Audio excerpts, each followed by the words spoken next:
अस्सलाम वालेकुम दोस्तों। हर रोज़ दुनिया भर में 4 मिलियन टन से ज़्यादा कचरा जनरेट हो रहा है। Plastic, food waste, papers etcetera. पर ये सारा कचरा जाता कहाँ पर है? लैंडफिल्स में, ओशियंस में, और ये वहाँ के इन्वायरमेंट को बर्बाद कर रहा है। पर एक आइडिया है, थोड़ा क्रेज़ी है, थोड़ा डेंजरस है और थोड़ा साइंस फिक्शन भी है। Why don't we just throw all our trash into volcanoes? A volcano is one of the most unforgiving natural phenomenons on Earth. If you were to fall into its magma-filled center, your body would quickly bubble up and disappear without a trace. So, if they're so good at getting rid of things, has anyone tried it before?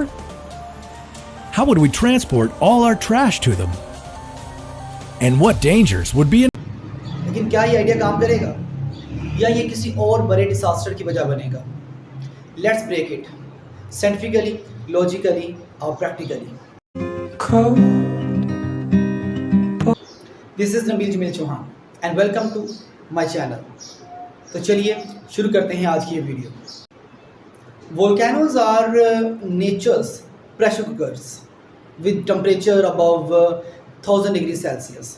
तो अगर हम सारे का सारा trash like plastic, paper and metals, इन तमाम को volcano में गिरा देते हैं तो इसका मतलब वो उसको मेल्ट कर देगा, लाइक अ इंसिनरेटर जिनको हम इस्तेमाल करते हैं किसी भी वेस्ट को बर्न करने के लिए। तो क्यों ना वोल्केनोज को वर्ड्स गार्बेज डिस्पोजल बना दिया जाए। आइडिया बहुत सिंपल है। ट्रैश से भरा हुआ एक ट्रक लिया जाए, उसको वोल्केनो तक पहुंचाया जाए और वोल्केनो में उसको गिरा दिया जाए सारे के सारे ट्रैश को। और लावा क्या करेगा? लावा सारे के सारे ट्रैश को जला देगा। It sound crazy, it sound mind blowing, but it's not that easy, that simple. alone generate about 254 million tons of trash per year. And although dumping it into volcanoes might sound like the perfect way to get rid of it, it wouldn't be that easy. Volcanoes might look like nature's garbage incinerators, but in reality, सब volcanoes एक जैसे नहीं होते। Like active volcanoes erupt any time, dormant volcanoes are unpredictable.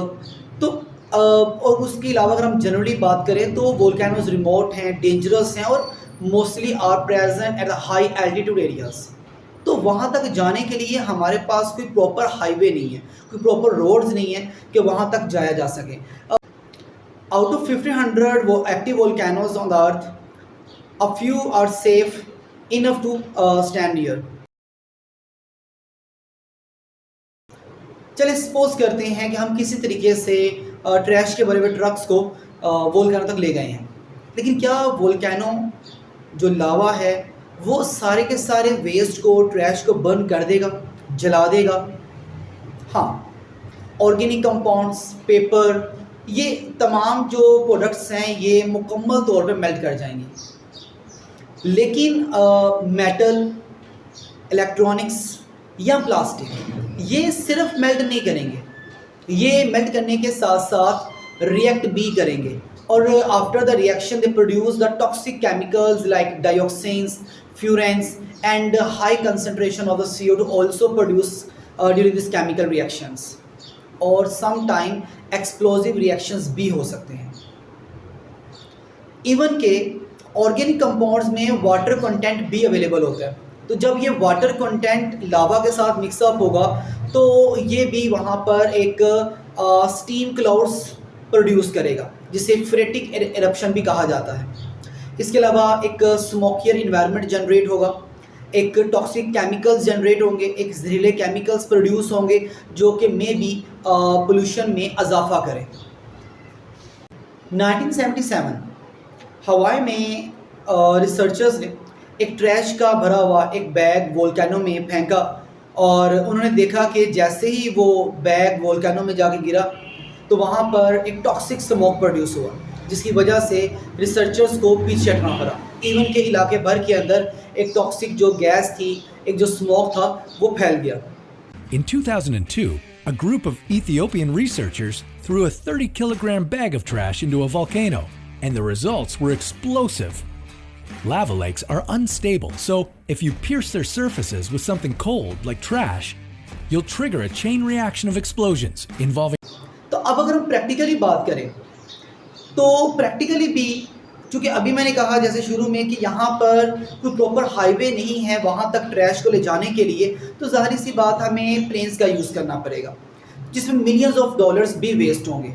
और दूसरी बात, लावा सारे के सारे कंपाउंड्स को, सारे के सारे ट्रैश को बर्न नहीं कर रहा, वो वहाँ पर एक्सप्लोसिव रिएक्शन भी प्रोसीड करेगा। सो इट्स मीन्स दैट कि यहाँ पर वोल्केनो का आइडिया सिंपल है, क्रेजी भी है, एक साइंस फिक्शन फैंटेसी भी जनरेट करता है, लेकिन अगर हम इसे प्रैक्टिकली डिस्कस करते हैं तो प्रैक्टिकली ये इतना सूटेबल नहीं रहेगा।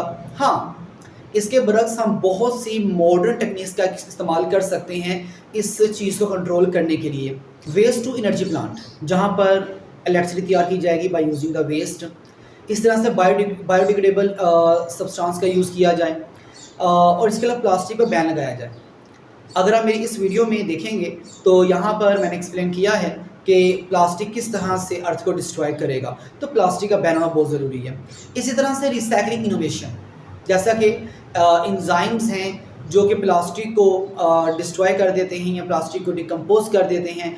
इसी तरह से रिसेंटली जापान ने एक ऐसा प्लास्टिक जनरेट किया है जो समंदर में ना सिर्फ डिज़ोल्व हो जाएगा बल्कि वो सोइल की फर्टिलिटी को या उसमें न्यूट्रिएंट लेवल को इन्हेंस करेगा। तो ये बहुत सी ऐसी टेक्निक्स हैं जिनको यूज़ किया जा सकता है। चूँकि वोल्केनो का आइडिया इजी था, लेकिन सिंपल सी बात है कि हम शॉर्टकट्स की बात करेंगे कि वो इजी है लेकिन शॉर्टकट मेथड है, तो सिंपल के बहुत से शॉर्टकट्स ऐसे होते हैं जिनका नुकसान हमें उठाना पड़ता है। इसके अलावा अपने आसपास प्लांट्स लगाएं, माहौल को खूबसूरत बनाएं और इसे सेफ बनाएं। अगर ये वीडियो पसंद आए तो इसे लाइक करें, शेयर करें और कमेंट सेक्शन में ज़रूर बताएं कि आपको ये वोल्केनो का आइडिया कैसा लगा। और मज़ीद ऐसी साइंस फिक्शन एजुकेशनल कंटेंट के लिए मेरे चैनल को लाजमी सब्सक्राइब करें। Thank you.